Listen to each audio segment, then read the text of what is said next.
Bien, después de todo lo que hemos revisado, vamos a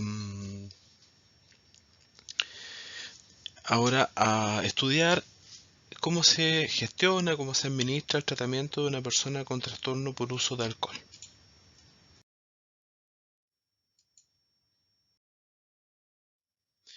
Tenemos que tener un paciente donde ya se evaluó y se trató el síndrome de abstinencia en el setting que correspondiera, de manera ambulatoria u hospitalizada. El paciente tiene que estar sin hospitalización, no necesita hospitalizarse eh, por cualquier otro motivo. Un paciente que tiene suicidalidad, que está psicótico, que tiene una hepatopatía descompensada, cualquier otra razón que requiera hospitalización, hay que manejar eso primero y después nos preocupamos del trastorno por abuso de alcohol propiamente tal. El paciente tiene que tener motivación para tratarse y cuando esa motivación no existe se recomienda hacer entrevista motivacional. Vamos a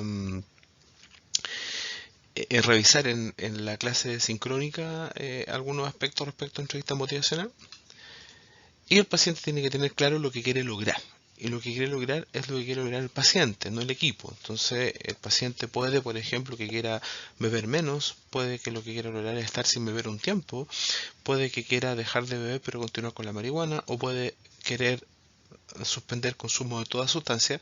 Y entonces, bueno, el equipo lo va a apoyar en lo que el paciente quiera porque el tratamiento es del paciente, no es nuestro. A grosso modo, hay cuatro tipos de intervención. Hay terapias estructuradas y basadas en evidencia. De esas terapias, la que yo más manejo es la terapia cognitivo-conductual y vamos a tener una sesión sobre eso en la sesión sincrónica. Eh, el uso de servicios sociales es extremadamente relevante. Sabemos que el consumo de alcohol se da en ciertos contextos sociales, no el consumo, el abuso, el trastorno por uso de alcohol se da en ciertos contextos sociales más o menos específicos y no es raro que personas adictas al alcohol hayan experimentado un deterioro familiar, social, hasta llegar incluso a la situación de calle. Entonces ahí obviamente nada de tratamiento del trastorno por uso de alcohol. Ese gallo hay que sacarlo de la calle primero, hay que, ¿cómo se llama? Llevarlo a un dispositivo donde pueda dormir, bañarse, comer. Y ya el uso de alcohol será tratado cuando ya las necesidades básicas estén satisfechas. Participación en grupos de ayuda mutua parece algo tremendamente importante y acá Alcohólicos Anónimos ofrece una alternativa que tiene uso y evidencia en el mundo. Y finalmente, dan los medicamentos. No hay un medicamento bueno para el tratamiento del trastorno por uso de alcohol. Acá tenemos que dejar súper en claro que la persona que estamos tratando puede tener comorbilidades. Entonces, si es diabético, hay que darle sus medicamentos para la diabetes. Si está deprimido, hay que darle su tratamiento para la depresión. Si tiene una esquizofrenia o un trastorno bipolar, tendrá que recibir los antipsicóticos y el lidio que corresponda. Pero eso no es para el tratamiento del trastorno por uso de alcohol, es para el tratamiento de las comorbilidades. Las benzodiazepinas son un tratamiento extremadamente eficiente para el síndrome de abstinencia de alcohol, pero no tratan el trastorno por uso de alcohol. A esta altura, con este paciente que estamos viendo ahora, ya las benzodiazepinas deberían estar suspendidas. Entonces estamos buscando medicamentos que ayuden específicamente a las personas a superar el trastorno por uso de alcohol y ahí tengo que decirles que no hay ninguno bueno. Hay varios que funcionan más o menos.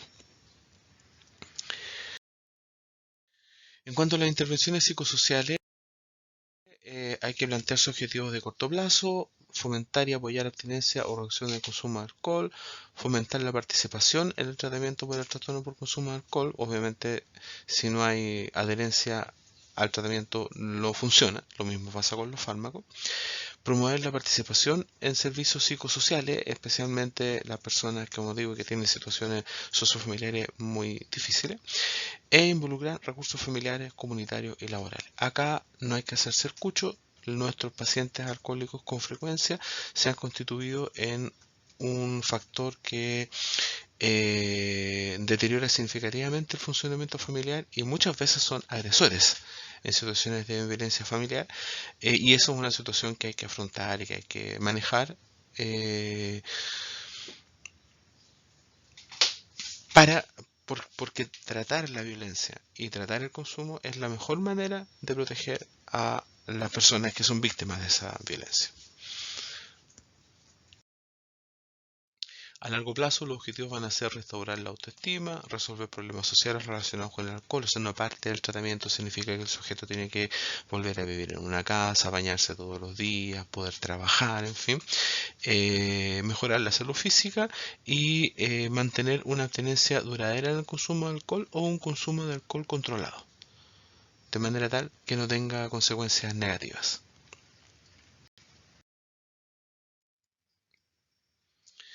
El primer paso es la entrevista motivacional. Vamos a tener, como les decía, una presentación específica en la clase sincrónica sobre entrevista motivacional. Acá les quiero decir que hay un metaanálisis del 2011 con 59 ensayos clínicos utilizados en 13.342 pacientes que mostró que la entrevista motivacional reduce el consumo de sustancias, en este caso el alcohol, hasta por 12 meses, que no hay diferencia por tipo de sustancia y que no hay diferencias con otros tipos de manejo usual o con medicamentos. Parece ser que la motivación a dejar de consumir es el factor principal y que la entrevista motivacional efectivamente logra mejorar ese nivel de motivación.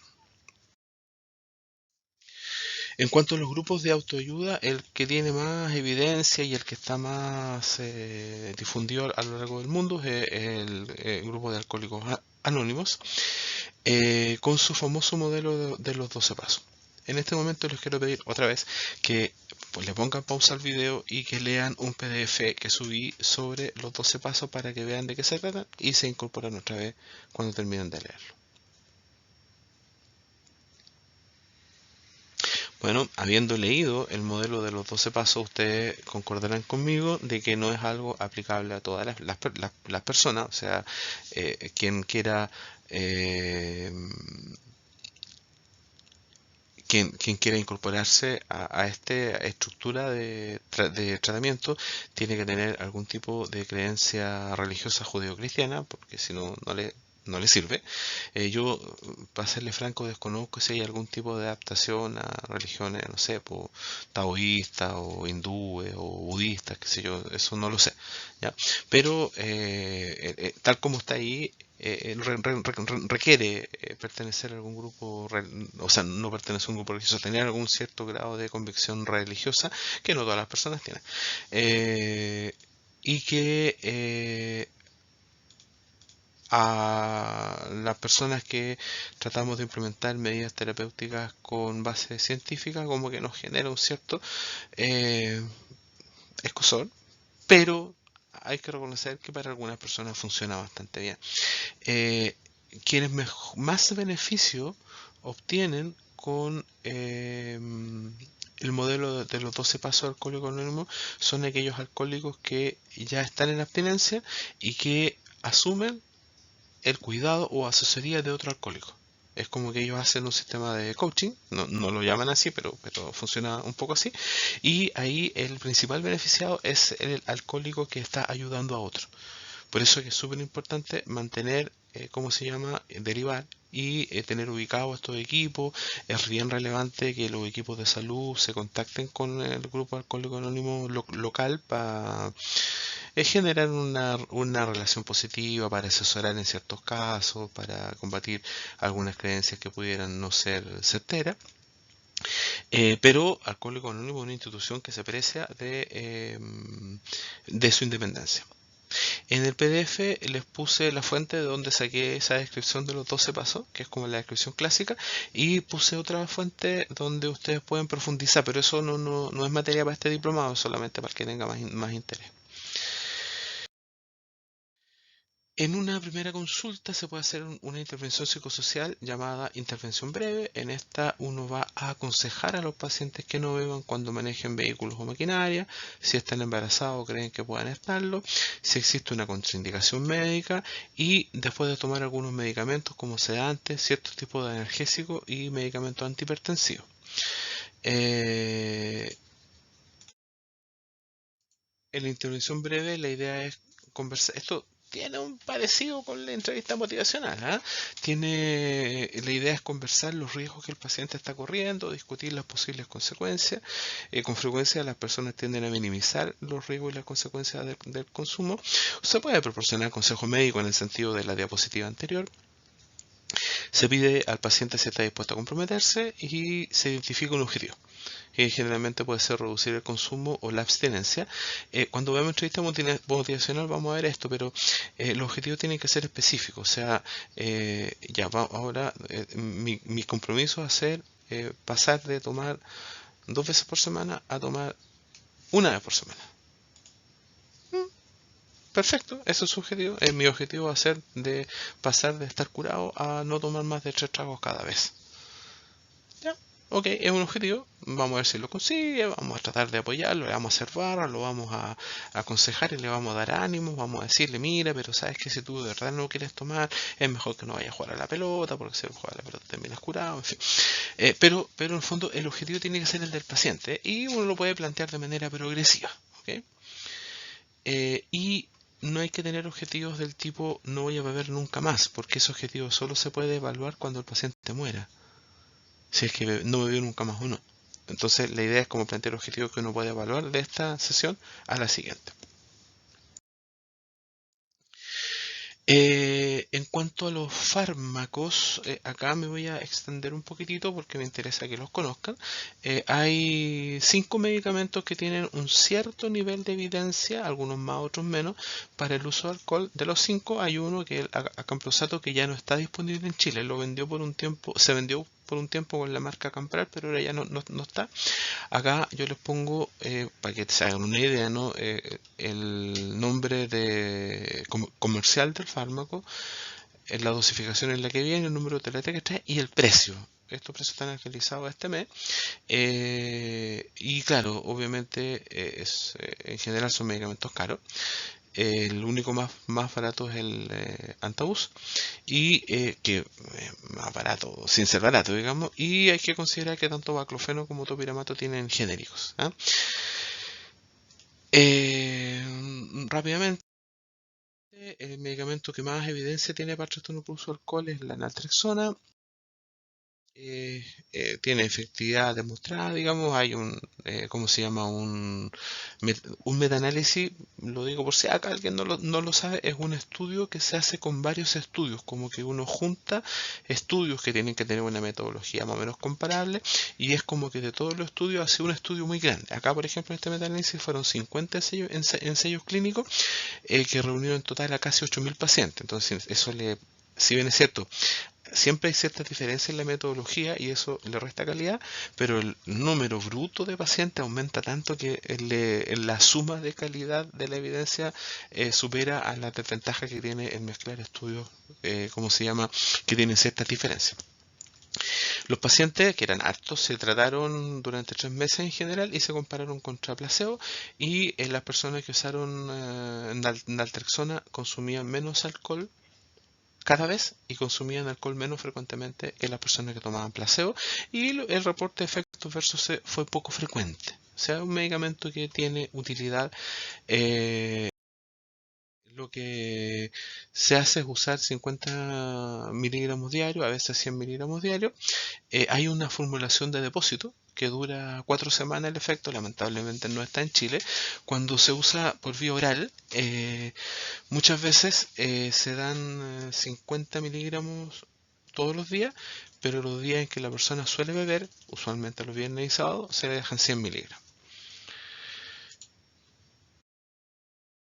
La naltrexona, por supuesto, tiene poco, o sea, no tiene un perfil grave de efecto, no tiene un perfil de efecto adverso frecuente, pero tiene lo suyo, sin duda. Hay tendencia a cefalea, decaimiento, dolores musculoesqueléticos, incluso desmayos. Las personas pueden sentirse ansiosas e insomnes. Pueden aparecer problemas de tipo gastrointestinal y poder aparecer un aumento de las transaminasas, que es un examen de funcionamiento hepático, que por lo tanto hay que estar controlando las transaminasas periódicamente. No hay una norma específica, pero quizá un mes después de la primera, de iniciar el tratamiento, y después cada 2 o 3 meses, parece razonable. Ahora, obviamente, si comparamos con el efecto que el alcohol tiene sobre el hígado, no hay donde perderse, el alcohol es mucho peor. Hay algunos RAM graves que son muy poco frecuentes, pero que pueden existir: aumento de la presión arterial, ideación suicida. Las personas que usan opioides y que se le administran naltrexona hacen un síndrome de abstinencia opioide agudo que puede ser muy grave. Por lo tanto, es súper importante descartar el uso de opioides, y si tiene uso de opioides hay que suspenderlo y tratar los opioides primero antes de dar la naltrexona.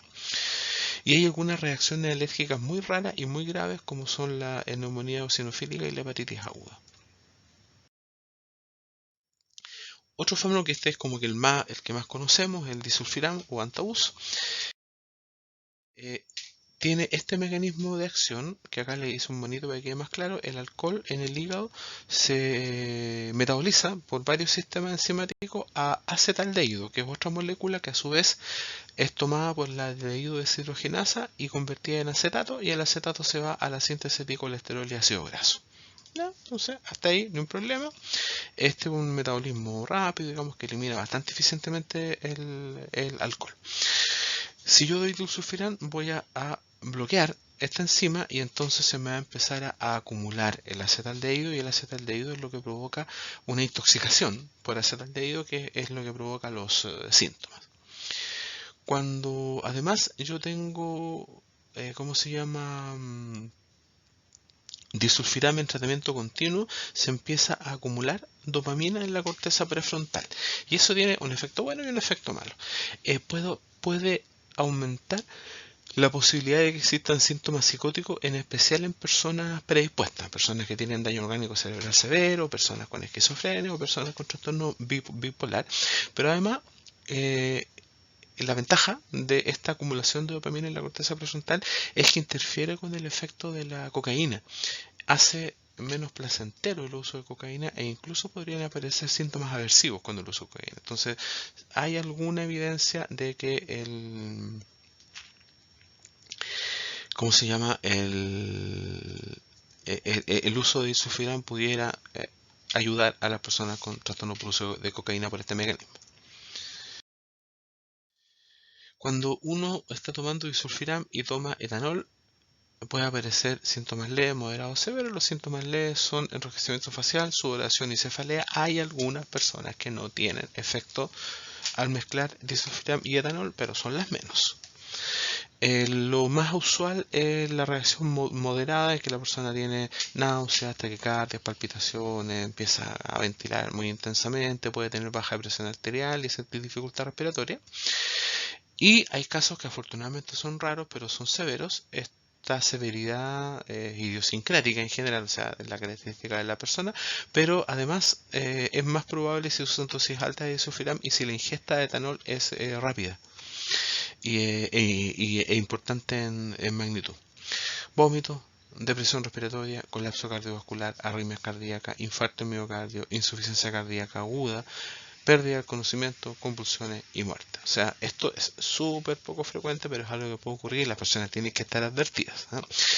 Cuando hay algunas personas que proponen que cuando se va a usar disulfiram, el paciente firme un consentimiento informado, de manera que sepa que estas cosas pueden pasar, en parte para asegurarnos de que las sabe, y también en parte para tener una precaución médico-legal.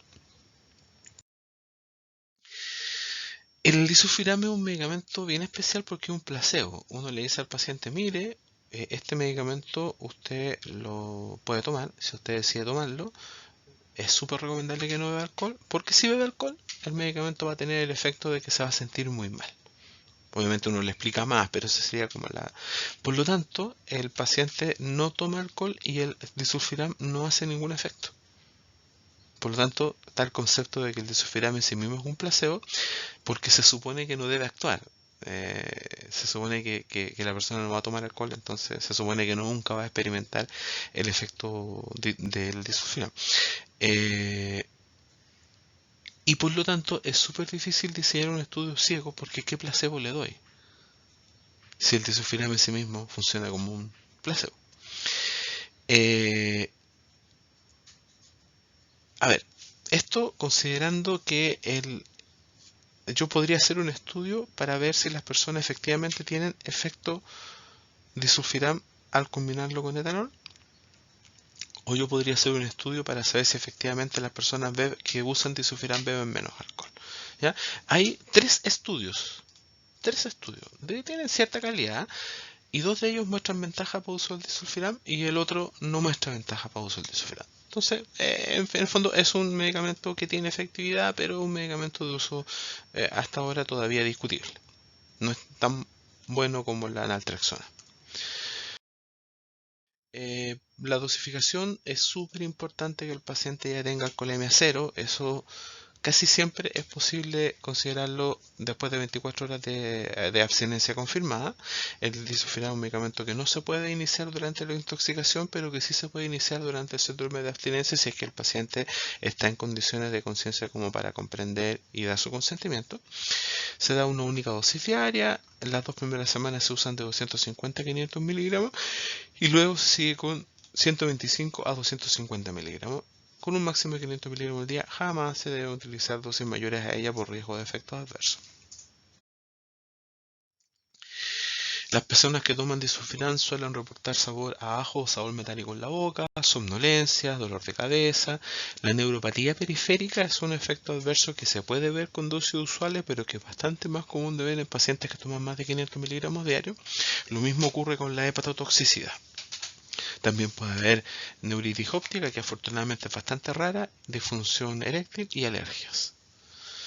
Pacientes predispuestos ya decíamos que pueden presentar psicosis y hay un riesgo de que personas predispuestas, personas con epilepsia, presenten convulsiones. También hay un riesgo de que si la persona tiene una diabetes o un hipotiroidismo previo, este pudiera descompensarse. Están los famosos pellets de disulfiram que con frecuencia son solicitados por los pacientes, a veces incluso por los familiares, a veces incluso por el equipo de salud. Los pellets de disulfiram tienen el problema de que entregan niveles plasmáticos erráticos. ¿Ya? Hay un estudio, el único que yo conozco, que es muy antiguo, que es de los años 70, donde midieron niveles plasmáticos de disulfiram después de poner ¿cómo se llama? Los pellets, después de varias semanas de los pellets, y la gran mayoría de los pacientes no alcanzó el nivel de 0,1 miligramos por decilitro de sangre, perdón, de plasma, que es el nivel plasmático que se asocia con un efecto de disulfiram etanol consistente.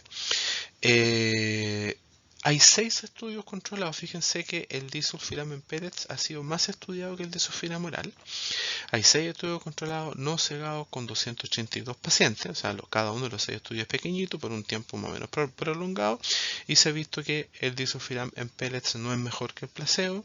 El balance de efectos positivos versus el de efectos indeseables es absolutamente desfavorable. En caso de efectos adversos o recaída, es muy difícil de retirar el pellet. Los pellets de disulfiram están discontinuados en todo el mundo, incluso en Chile. Todavía se puede acceder a pellets si uno los manda a hacer a una farmacia.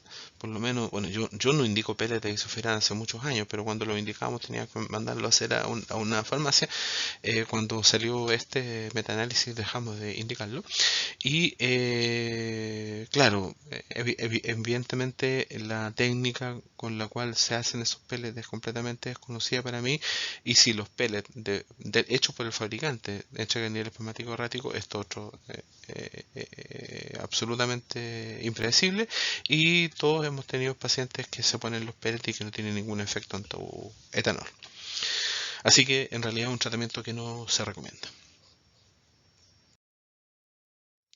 El baclofen es un medicamento que es agonista vaga, que normalmente se usa como relajante muscular, y como actúa sobre el mismo receptor que el alcohol, puede moderar los síntomas de abstinencia. Tiene una revisión Cochrane. Delante les nombré lo que era un metaanálisis. Ya, los metaanálisis Cochrane son los de mejor calidad que hay, y hay un ensayo que agrupa, o sea, hay un metaanálisis que agrupa 12 ECA con 1128 pacientes, y comparado contra el placebo, en realidad los pacientes tienden a no abandonar el estudio, tienden a no tener RAM, pero tienden a no tener efecto tampoco. Hay muy poca diferencia entre el grupo tratado con baclofen versus el placebo en días de abstinencia, cantidad y frecuencia de consumo y las recaídas. Por lo tanto, un medicamento que no está muy recomendado porque no tiene mucha evidencia en general. Ahora, hay que reconocer que dentro de los estudios incorporados en este metaanálisis hay algunos estudios que son mucho más prometedores que otros. Lo que no se sabe si es por problemas de calidad de los estudios, por problemas del tipo de paciente escogido o por el tipo de medida que se usó. Entonces, por eso que no se ha sacado completamente el baclofen de las posibilidades para tratar el alcoholismo, porque hay algunos estudios que dan una utilidad, pero evidentemente no es un medicamento de primera línea, porque la efectividad es súper discutible. El último medicamento que vamos a revisar es el topiramato, que es un medicamento de la familia de los antiepilépticos. Incrementa la actividad GABA-A, reduciendo la liberación de dopamina inducida por el alcohol, por lo tanto reduce la gratificación que experimenta la persona con el alcohol, y es antagonista de receptores de glutamato, lo que significa que las personas alcohólicas normalmente tienen una hiperactividad glutamatergia, y esa hiperactividad se modera con el topiramato. El topiramato reduce la ansiedad y reduce la hiperactividad en el síndrome de abstinencia, y el antagonismo de los receptores del glutamato está relacionado con la neuroprotección, lo que hace pensar que tal vez el medicamento, como subido en el largo plazo, podría reducir el deterioro orgánico cerebral por alcohol, pero eso definitivamente no está demostrado, así que por favor no me hagan caso.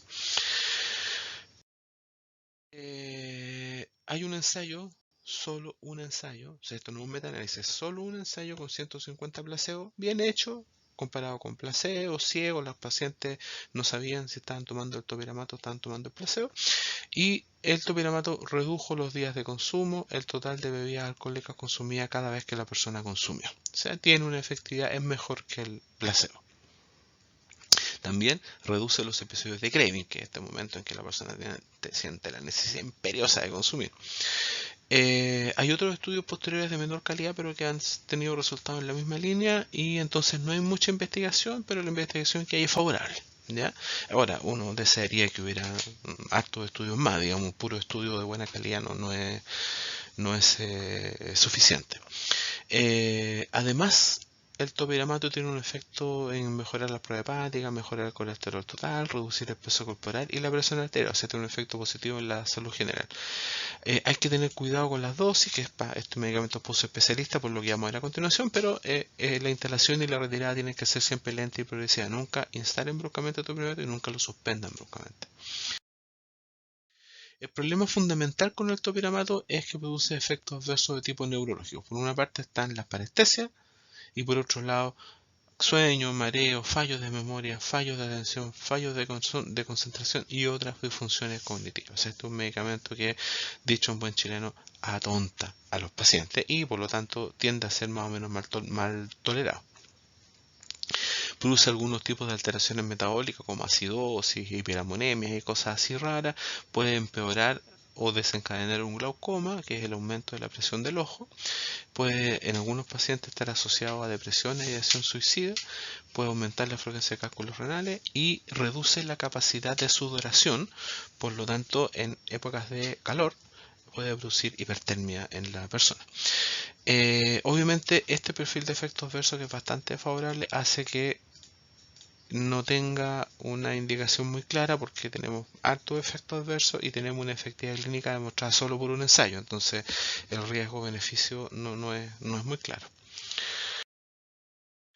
Ahora, vimos los distintos tipos de intervención y ahora vamos a ver cómo gestionamos el tratamiento de acuerdo a la gravedad del paciente. Si hay un trastorno por uso de alcohol leve, hay que escoger una o más intervenciones no farmacológicas. Acá lo más probable es que esté súper indicado hacer una intervención breve, que fue la que les dije, y con eso debería ser suficiente, y no hay evidencia en este grupo para indicar fármacos. O sea, este tipo de pacientes con trastorno por uso de alcohol leve no debieran indicarse medicamentos específicamente para alcohol, obviamente si tienen una comorbilidad hay que tratarla, porque no hay estudios en este tipo de población. Cuando el trastorno por uso de alcohol es moderado o severo, que van a ser la mayoría de nuestros consultantes y los que nos van a generar más preocupación, debe combinarse los 4 tipos de intervención según la disponibilidad y la preferencia del paciente. Sabemos que tanto las intervenciones psicosociales como el uso de fármacos son mejores que el placebo, pero no hay estudios concluyentes que permitan afirmar que las intervenciones psicosociales son mejores que los fármacos o que los fármacos son mejores que las intervenciones, ¿cómo se llama?, psicosociales. ¿Qué intervención psicosocial escoger en una persona con trastorno por uso de alcohol moderado o severo? Intervenciones que tengan evidencia. La que yo más conozco y que tiene mucha evidencia clínica es la terapia cognitivo-conductual, que se puede usar si el paciente tiene capacidad cognitiva y tiene motivación. La terapia cognitivo-conductual se ha probado sola o se ha probado asociada a intervención en 12 pasos, y en ambos casos tiene buen resultado.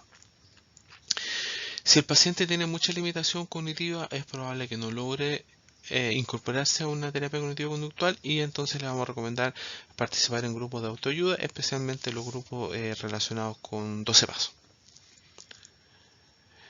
Obviamente, esto ya lo dijimos antes, si la persona tiene necesidades sociales relevantes, hay que hacer intervenciones de rescate social, que eso es lo primero. Posteriormente posterior o en paralelo metemos al paciente a grupos de autoayuda y 12 pasos, y si después que ya la persona está durmiendo en una casa, está bien alimentada, qué sé yo, se ve que tiene capacidad para una intervención terapéutica tipo terapia cognitivo-conductual, por supuesto que se puede hacer, ¿ya? Cuando la disfunción familiar se ha convertido en un tema muy relevante, terapia de pareja. Acá hay que considerar que pasan las dos cosas. Una disfunción grave de pareja aumenta el número de recaídas. Uno puede considerarlo de distintas maneras, pero para decir algo muy simple, después de un conflicto conyugal, la sensación de disforia, de rabia, de frustración, se alivia farmacológicamente con el consumo de alcohol. El paciente sabe que si bebe alcohol se va a sentir mejor, y muchas veces el consumo se convierte en una de las principales o incluso la única estrategia de afrontamiento que tiene la persona para el disconfort emocional. Por lo tanto, si disminuimos el disconfort emocional, uno pensaría que la persona va a tomar menos. Pero al revés también funciona. Obviamente el consumo de alcohol es un generador de conflictos familiares y especialmente de pareja, y entonces si es que logramos, ¿cómo se llama? En los pacientes alcohólicos casi siempre, por no decir siempre, hay una disfunción conyugal y familiar, y entonces si esa disfunción es muy relevante, hay que tratarla porque eso va a mejorar la posibilidad del paciente. Ahora, hay una población que no quiere ir a los alcohólicos anónimos, no quiere ir a ningún grupo, no quiere participar en el PAI, no quiere ir a terapia cognitivo-conductual, no quiere nada, quiere que le den un remedio. Esos pacientes no deben ser rechazados, y uno debe tratarlos.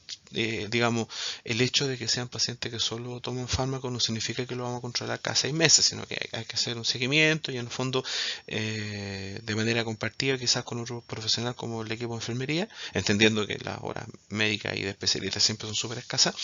Uno puede hacer un enfoque conductual aprovechándose del pánico que el paciente tiene que venir todos los meses a buscar los medicamentos, suponiendo que adhiere, de administrar educación, administrar consejería, hacer cada vez que venga a hacer intervenciones breves, poner ciertos objetivos. En el fondo igual uno en el momento de la entrega de la receta, uno de cuchufleta le mete alguna intervención psicosocial, digamos, pero el paciente no debe ser rechazado.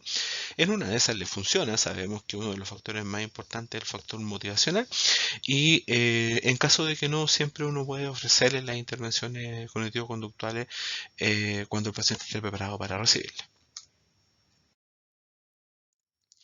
¿Qué fármaco escoger? Eso depende fundamentalmente de la disponibilidad. La naltrexona es el de elección porque uno puede utilizarlo incluso con pacientes intoxicados, porque es una pura dosis al día, tiene alto nivel de evidencia. El tema de los efectos adversos no es tanto, y la naltrexona se puede usar en personas que no quieren lograr la abstinencia completa, sino que solo quieren reducir el consumo de alcohol. ¿Ya? La naltrexona es el mejor, pero no está disponible. Nosotros, por ejemplo, en nuestro hospital no tenemos el fármaco, y bueno, no es posible nomás. En los otros medicamentos, el disulfiram se puede indicar, un tratamiento potable, tiene un nivel de evidencia relativa, vía oral, en las dosis que corresponden. Lo ideal es 250 miligramos diarios, nunca más de 500. Y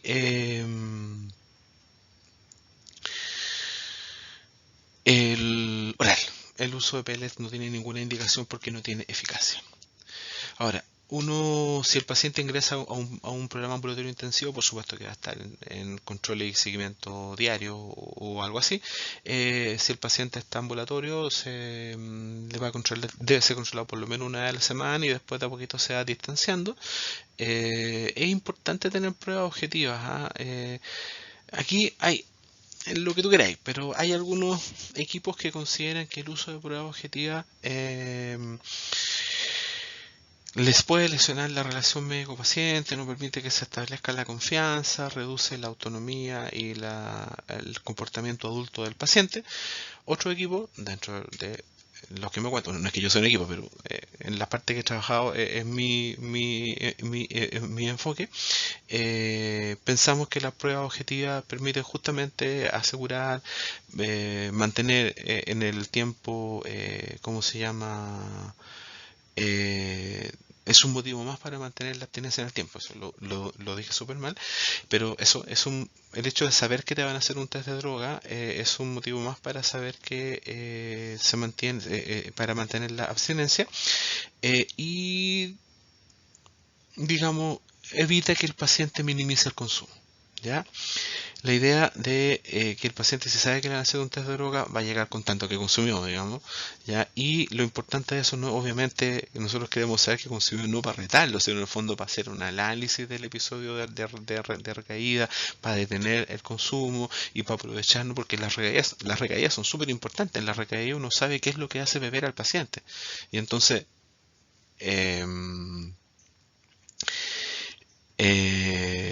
uno puede hacer intervenciones más específicas con esta persona para vacunarlo contra ese riesgo, digamos, que se identifica a propósito de la recaída. Una recaída jamás es un fracaso, una recaída es una oportunidad. ¿Ya? Ahora, pruebas objetivas con alcohol. Bueno, obviamente si alguien viene pasado a trago, eso es absolutamente objetivo, ¿ya? No es que me eche mucha colonia, doctor. No, ya, la alcoholemia sería una prueba objetiva útil si la tuviéramos disponible en los servicios clínicos, pero no es muy útil en realidad porque solo mide el consumo de las últimas 24 horas en general, pues después de 24 horas ya la alcoholemia está muy cercana a cero. Y otras medidas como el BCM aumentado, la relación GOT-GPT, que son pruebas hepáticas donde la GOT es el doble de la GPT o más, y la GGTP, que es otra prueba hepática elevada, indican que la persona ha estado bebiendo, pero acá la principal utilidad es que uno hiciera estos exámenes de sangre de manera seriada, entonces demostrar que bajó y después de repente empezó a subir. Eso. Ahora, esto en alcohol tiene, ¿cómo se llama? Utilidad relativa por el tema de los tiempos. Esto por el tema del tiempo y esto de acá porque es poco específico. Si hay buena respuesta, el seguimiento debiera ser mínimo por 6 meses. 6 meses es poco. Ojalá fuera un año. Un año sigue siendo poco porque cuando el seguimiento se prolonga, se ha mostrado beneficio hasta los 5 años. O sea, estos pacientes requieren un apoyo por un tiempo muy largo. Si el paciente no responde, lo principal que hay que considerar es que nunca uno tiene éxito al primer intento y que las recaídas no significan mala respuesta. Las recaídas ocurren en casi todos los pacientes y casi todos los pacientes que tienen tratamiento exitoso para el consumo de alcohol tuvieron una o más recaídas en el proceso. Las recaídas, vamos a ver cuando tengamos la clase sobre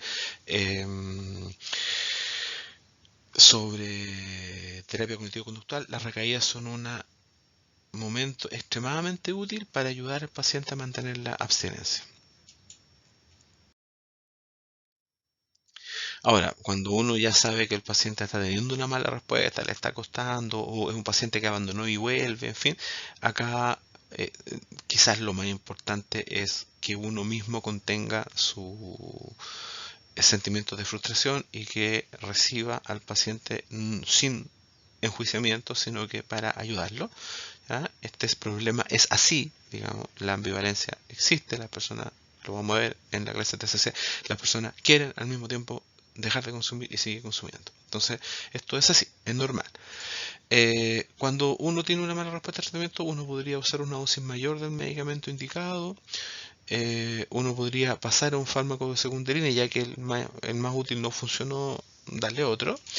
Se podría pasar de un tratamiento ambulatorio a un tratamiento intensivo o de un tratamiento intensivo a una hospitalización. Uno en un paciente que está con consejería y 12 pasos, pasar a terapia cognitivo-conductual o alguna otra terapia psicológica que tenga evidencia. Lo único que no hay que hacer es combinar dos fármacos, porque no hay ventaja demostrada de la combinación de dos fármacos versus usar uno solo. Entonces no hay ninguna evidencia que sustente eso, y por supuesto que lo que sí sumamos son efectos adversos. Quiero destacar el concepto de que cuando hablo de fármacos me estoy refiriendo a los fármacos específicos para el problema del alcohol, porque obviamente además hay que utilizar los medicamentos que la persona requiera respecto de las comorbilidades que suelen estar presentes. Y eso pues, hasta acá llega esta presentación. Nos vemos el próximo sábado.